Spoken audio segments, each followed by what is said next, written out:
है 12वीं की तैयारी कर रहे हैं सभी बच्चे जो बिहार बोर्ड से इस बार फाइनल की परीक्षा में बैठेंगे, तो आर्ट्स जो है जो भी बच्चे लिए हैं तो ये सोच रहे होंगे कि आर्ट्स की तैयारी हम कैसे करें। तो ज़्यादा इसमें मगजमारी नहीं है। अगर आप आर्ट्स लिए हो तो सबसे पहले 3 चीज़ों को ध्यान में रखो, क्या हम सही से पढ़ सकते हैं कि नहीं।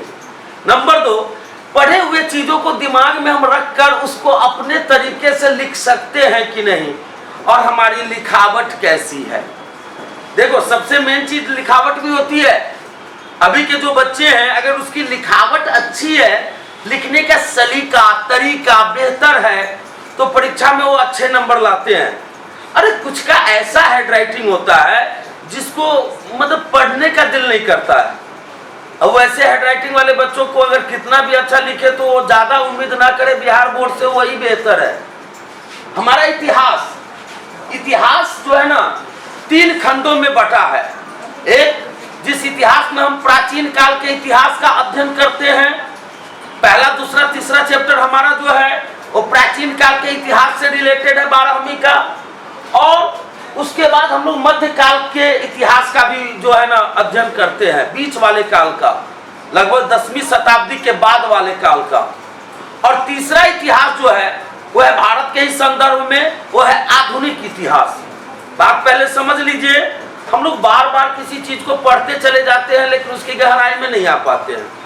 बुआ जी, अगर काल क्रम के अनुसार से, समय के अनुसार से इतिहास का विभाजन किया जाए तो इतिहास 3 प्रकार के होते हैं।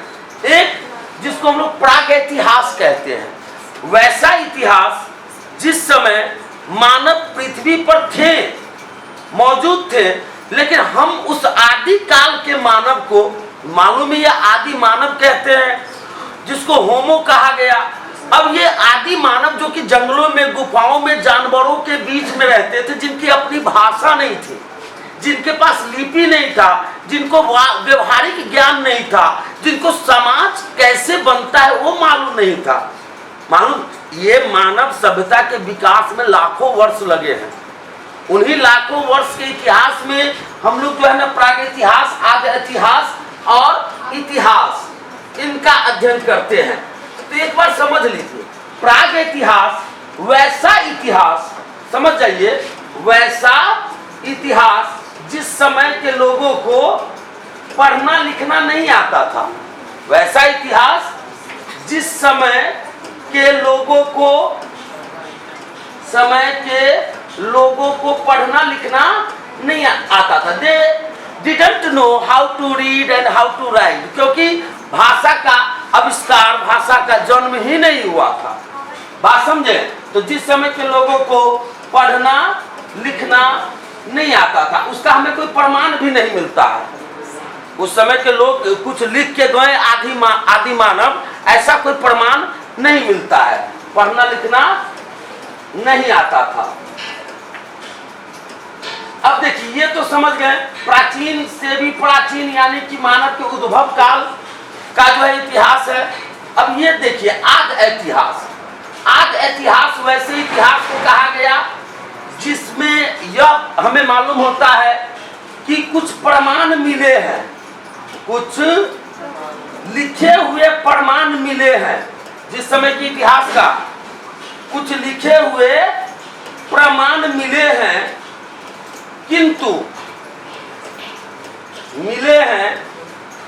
किंतु आज तक उसे पढ़ा नहीं जा सका है।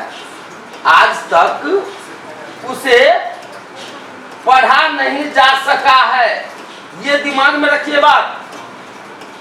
हम जो हड़प्पा कालीन इतिहास, मेसोपोटामिया के इतिहास इत्यादि को जो पढ़ते हैं, वहां भी भाव चित्रात्मक लिपि का प्रयोग किया जाता था।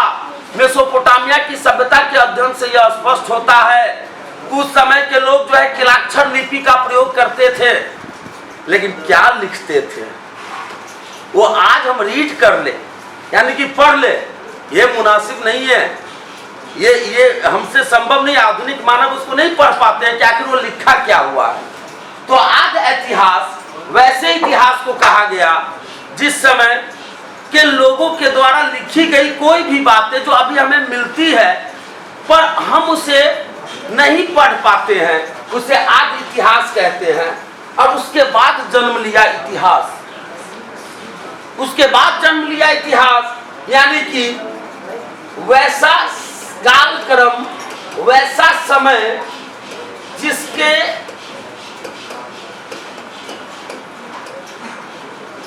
लिखित प्रमाण प्राप्त हो, लिखित प्रमाण प्राप्त हो, उसे हम लोग इतिहास कहते हैं।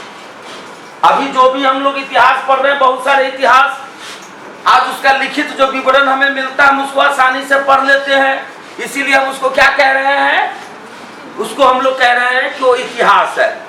प्राग इतिहास, जिस समय के मानवों को पढ़ना लिखना नहीं आता था, जिस समय के मानव जो है मतलब ये नहीं जानते थे कि भाषा क्या होती है, जंगलों के बीच में जानवरों के बीच में जानवरों की आवाजों को ही अनुसरण करते थे, जानवरों की तरह जो है उसका बिहेव था, जानवरों के ही बीच में रहते थे, है ना। उसके बाद धीरे धीरे मानव सभ्यता का विकास हुआ, तो थोड़ा सा वो बस्ती बनाकर एक जगह पर रहने लगे, सामाजिक स्तर पर वो ढलने लगे, है ना। और उसके बाद जो है ना, जो लिखित प्रमाण अभी मिले हैं, तो आज हम उसमें क्या लिखा है ये पढ़ पाना मुमकिन नहीं हुआ। और इतिहास वास्तव में वह होता है जिसके जो लिखित प्रमाण है उसको हम आज आसानी से पढ़ सकते हैं। अब आइए हम आपको लेकर चलते हैं हम अपने पहले चैप्टर की ओर। हमारा पहला चैप्टर जो है वो सिंधु घाटी सभ्यता या हड़प्पा सभ्यता से है। हमारे जो बिहार बोर्ड की तैयारी 12वीं के बच्चे कर रहे हैं, वो हड़प्पा सभ्यता को थोड़ा सा समझने का कोशिश करें। यह बात मैं इसलिए स्पष्ट रूप से आपको कह रहा हूं क्योंकि यह हमारी शान है, यह हमें प्राचीन होने का गौरव प्रदान करता है। विश्व के इतिहास का जब हम अध्ययन करते हैं तो 3 सभ्यताओं का वर्णन मिलता है। मेसोपोटामिया की सभ्यता, मिस्र की सभ्यता और हमारे भारत की जो सभ्यता है हड़प्पा सभ्यता अथवा सिंधु घाटी सभ्यता। अब मैं एक चीज बता देना चाहता हूं कि आखिर ये सभ्यता जो आप पढ़ रहे हैं, हड़प्पा सभ्यता, यानी विश्व में जब मानव बस्तियां बनाकर रहना प्रारंभ किया, तो मानव के द्वारा पहले कहां रहा गया, तो दजला और फरात नदी के बीच के उभरे हुए भूभाग जिसको मेसोपोटामिया कहा गया, पहला प्रमाण। दूसरा, सिंधु नदी के किनारे किनारे जो है लोग जो है बसना शुरू किए, जिसको हड़प्पा सभ्यता अथवा सिंधु घाटी सभ्यता कहते हैं। और तीसरा, नील नदी के किनारे मिस्र की जो सभ्यता विकसित हुई उसे मिस्र की सभ्यता है।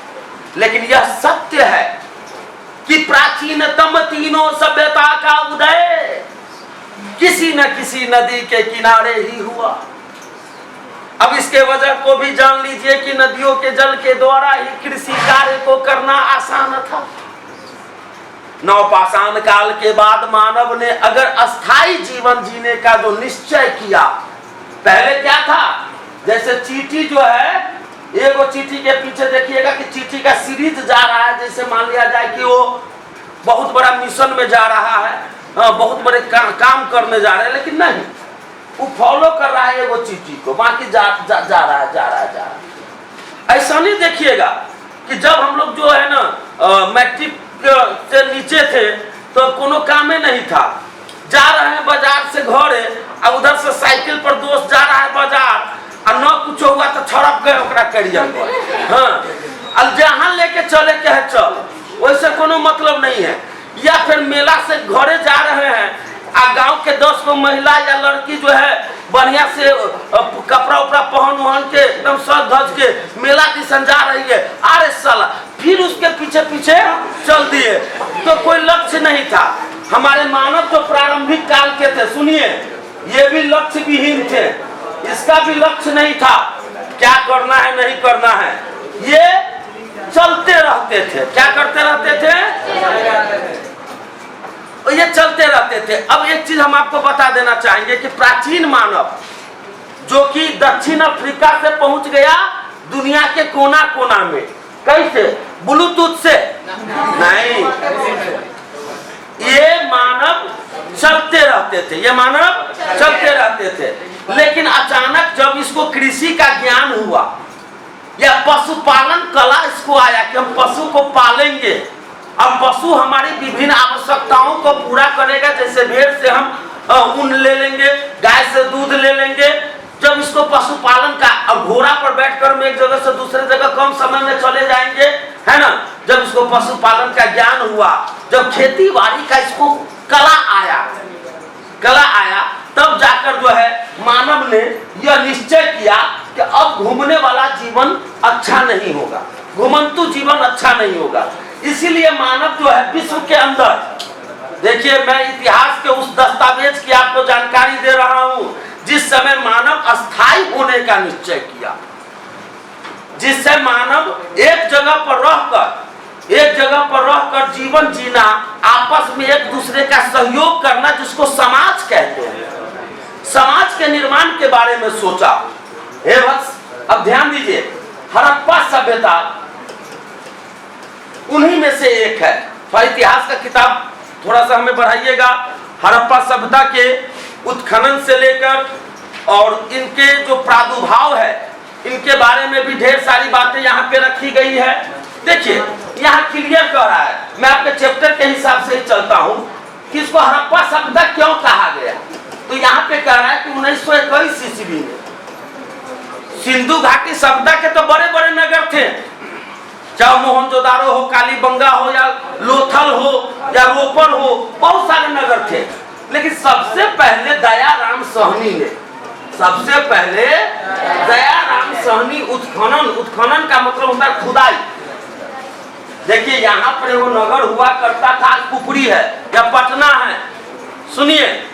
लेकिन जब हम इसमें बोरिंग तोरिंग करवाए, जब यहाँ पे हम मतलब पोखर जो है ना खुनवाए, तो जमीन के नीचे से बहुत सारे ऐसे भवनों के अवशेष, ईंट, मानक, मुद्राएं, मूर्तियां, धातु के बने हुए मोहर इत्यादि जो प्राप्त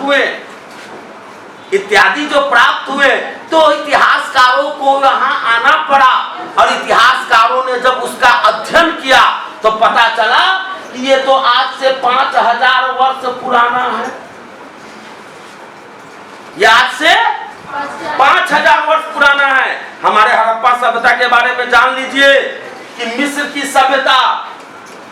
की सभ्यता से 20 गुना बड़ा था हमारा हड़प्पा सभ्यता। और मेसोपोटामिया की सभ्यता का जो हम बात कर रहे हैं, मेसोपोटामिया की सभ्यता से 12 गुना बड़ा था। लगभग 13 लाख वर्ग किलोमीटर क्षेत्र पर फैला हुआ सिंधु घाटी सभ्यता 12,99,600 वर्ग किलोमीटर, तो लगभग 13,000 तो हम सही बोले हैं। और ये त्रिभुजाकार में फैला हुआ था। आपसे पूछ बैठेगा फाइनल में कि हड़प्पा सभ्यता किस आकार में था, याद रखिएगा ये त्रिभुजाकार में था। और ये आपसे पूछेगा हड़प्पा सभ्यता कहां से कहां तक था, तो याद रखिएगा उत्तर में कश्मीर से लेकर दक्षिण में नर्मदा नदी का तट, नर्मदा यानी गुजरात, नर्मदा नदी के तट, और पूरब में आलमगीरपुर जो उत्तर प्रदेश में पड़ता है, वहां से लेकर आप सुपोर्टा पाकिस्तान चले आइए, पश्चिम में पाकिस्तान तक ये फैला हुआ था। कौन? सिंधु घाटी सभ्यता कहिए या हड़प्पा सभ्यता कहिए, ये पूछता है कि सिंधु घाटी सभ्यता को हड़प्पा सभ्यता क्यों कहते हैं। तो बस 2 लाइन में जवाब है कि सिंधु घाटी सभ्यता में अगर सबसे पहले जिस नगर का पता चला वो था हड़प्पा, और हड़प्पा नगर से ही यह पता चला कि यहाँ एक सभ्यता हुआ करती थी। तो इसी खुशी में इस सिंधु घाटी सभ्यता का नाम हड़प्पा सभ्यता रख दिया गया, हड़प्पा सभ्यता रख दिया गया। बुआ जी हम आगे बढ़ते हैं, और यहाँ पे आपको ये समझना होगा कि हड़प्पा सभ्यता में जो मुख्य नगर था, जो व्यापार के लिए सबसे ज्यादा प्रसिद्ध था, वो था मोहनजोदड़ो। क्या था? मोहनजोदड़ो। अब मैं आपको बताऊं कि मोहनजोदड़ो जो थे ये वर्तमान में भारत में नहीं है। जिस हड़प्पा की बात कर रहे थे वो भी भारत में नहीं है। मोहनजोदड़ो का जो है 1922 में राखल दास बनर्जी, माफ कीजिएगा, राखल दास बनर्जी, ये सब प्रश्न जो है ऑब्जेक्टिव का एकदम लॉलीपॉप प्रश्न है, आप जरूर इसको देख लीजिए। राखल दास बनर्जी ने सबसे पहले मोहनजोदड़ो का पता लगाया। हालांकि ये भी आपसे पूछ देगा कि मोहनजोदड़ो और इनके बीच में, मोहनजोदड़ो और हड़प्पा के बीच में कितने किलोमीटर की दूरी है? तो याद रखिएगा, हड़प्पा अगर यहाँ है, हड़प्पा यहाँ है, मोहनजोदड़ो यहाँ है, तो 670 किलोमीटर के बीच में ये दोनों महान नगर पड़ते। दोनों अभी पड़ रहे पाकिस्तान में। दोनों कहाँ पड़ रहे हैं? पाकिस्तान में। अब ये हड़प्पा जो है रावी नदी के तट पर विकसित हुआ और ये जो है सिंधु नदी के बीच पर। एक बात आपको बता दें, सिंध का बाग भी कहा जाता है। किसको? सिंध का बाग क्या कहा जाता है? और चूंकि देखिए, सबसे पहले मानव एक जगह पर रहना शुरू किया था तो अभी उसके विचार में, व्यवहार में, पहनावा में, ओढ़ावा में, सामाजिक स्तर पर बहुत सारे ऐसे भिन्नताएं देखने को मिलती, उसको उतना आइडिया नहीं था। मृतकों को मरने के बाद जो आदमी मर जाए तो उसके लाश का क्या किया जाएगा? अभी है ना भैया, अलग अलग धर्मों में अलग अलग तरीके से दाह संस्कार किया जाता है, कहीं दफनाया जाता है ना। तो हड़प्पा सभ्यता में चूंकि इन लोगों को कोई आइडिया नहीं था तो क्या करता था, बांस में लटका देता था और चील कौवे आकर इसको खा लेते थे। ऐसे बहुत सारे प्रमाण मिले हैं। यही कारण है कि मोहनजोदड़ो का अगर शाब्दिक अर्थ देखा जाए तो होता है मृतकों का टीला। क्या होता है? मृतकों का टीला। और ये प्रश्न जो है आप दिमाग में रखेंगे कि मृतकों का टीला किसे कहा जाता है? मोहनजोदड़ो को कहा जाता है। अब आइए मैं आपको सबसे पहले बता देना चाहता हूं, यहाँ पर क्लियर कह रहा है कि देखिए, हमारे भारत की अगर बात किया जाए तो 1861 ईस्वी में यहाँ पे जो है ना पुरातत्व विभाग की स्थापना हुई। क्या चीज का स्थापना हुआ? पुरातत्व विभाग। और भारत में पुरातत्व विभाग के पिता किसको कहा जाता है? हाँ, तो अलेक्जेंडर। याद रखिएगा, पुरातत्व विभाग का अलेक्जेंडर कनिंघम। याद रखिएगा, ये भी हमारे महत्वपूर्ण प्रश्न में ही आते हैं। और 1826 ईस्वी में चार्ल्स मैसन ने हड़प्पा किले का उल्लेख किया। 1826 में चार्ल्स मैसन, हड़प्पा किले का उल्लेख किसने किया था? तो चार्ल्स। इसने क्या किया था? तो हड़प्पा का जो किला था उसका वर्णन किया था। कहा कि यहाँ पर जरूर कुछ पुरातात्विक चीजें हैं, पुरानी चीजें है। हालांकि इसका रियल वे में पता तो 1921 ईस्वी में लगा, लेकिन ये सब अंग्रेज सब दिमाग के तेज थे। वो कुछ जो है बनावट, भवन का अवशेष, ये सब जमीन के नीचे गड्ढा उड्ढा में देखते थे, कहते थे जरूर यहाँ पर कोई इतिहास से जुड़ी हुई कोई पुराना ऐसा प्रमाण रखा हुआ है जिसके ऊपर में अगर हमको ढंग से अगर इस पर शोध किया जाए तो चीज हमारे सामने में आएगा। तो हड़प्पा किले का उल्लेख किसने किया? चार्ल्स मैसन ने। किले का उल्लेख किसने किया? अब कब किया? 1826 ईस्वी में किया। अब एक बात आप जान लीजिए सारे बच्चे कि भारत, ये पूरा आपसे अलग से ये क्वेश्चन पूछेगा कि पुरातत्व से आप क्या समझते हैं? पुरातत्व से आप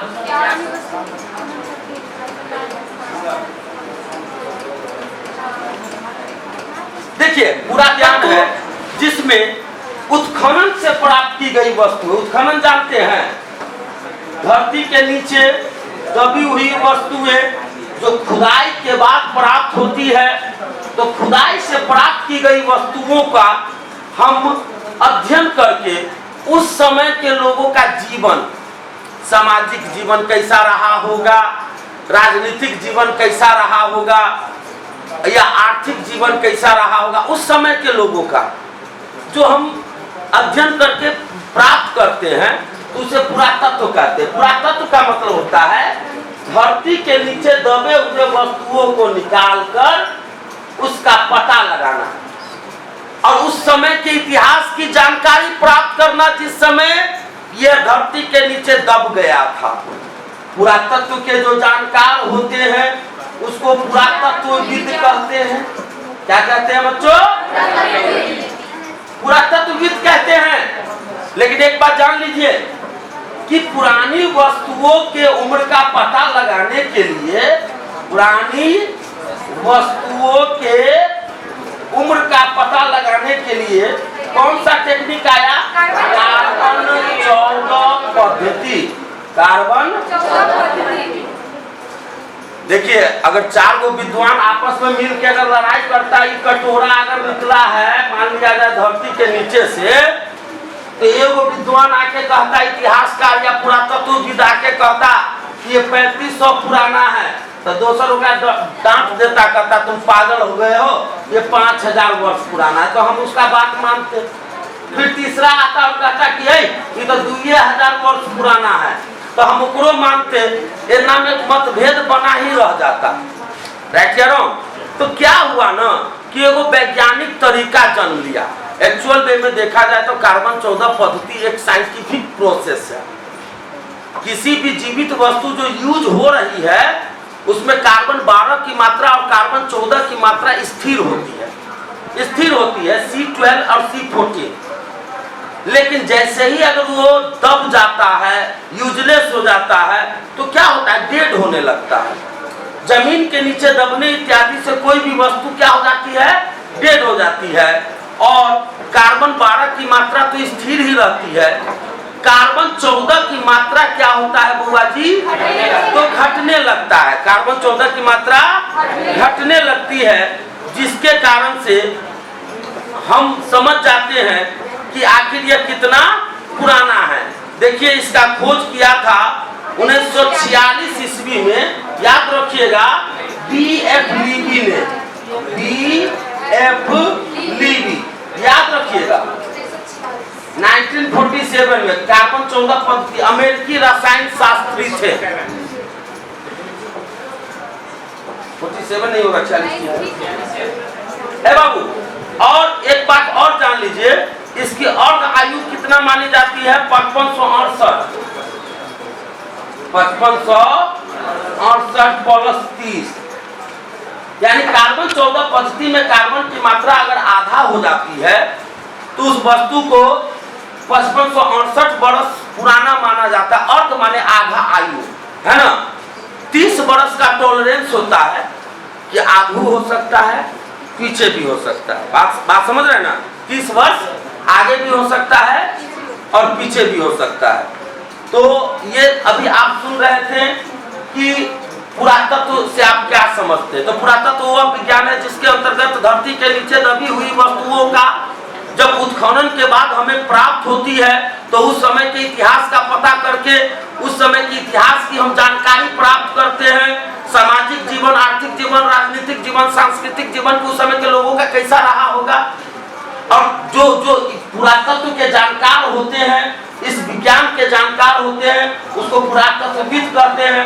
कार्बन 14 पद्धति से आप क्या समझते हैं? तो 1946 में अमेरिकी प्रसिद्ध रसायन शास्त्री B.F. लीबी ने क्या किया?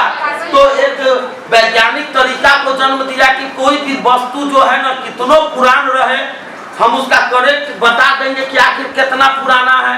उसने बताया कि किसी भी वस्तु में कार्बन 12 की मात्रा और कार्बन 14 की मात्रा क्या होती है? तो स्थिर होती है। और जब वो मृत प्राय हो जाता है, डेड हो जाता है, तो कार्बन 12 तो स्थिर ही रहता है। C12 ये डेड होने के बाद भी सेम रहता है, लेकिन कार्बन 14 जो है ये क्या होता है? रेड्यूस होने लगता है, घटने लगता है, जिसके आधार पर हम जितना घटेगा उतना पुराना है। इसकी अर्ध आयु 5568 प्लस 30 वर्ष मानी गई है। तो ये सब VVI क्वेश्चन है। एक वीडियो हम और बनाएंगे आप लोगों के खिदमत में, जिसमें हमारा पास सभ्यता से रिलेटेड और भी कई जानकारियां आपको पेश करेंगे। धन्यवाद।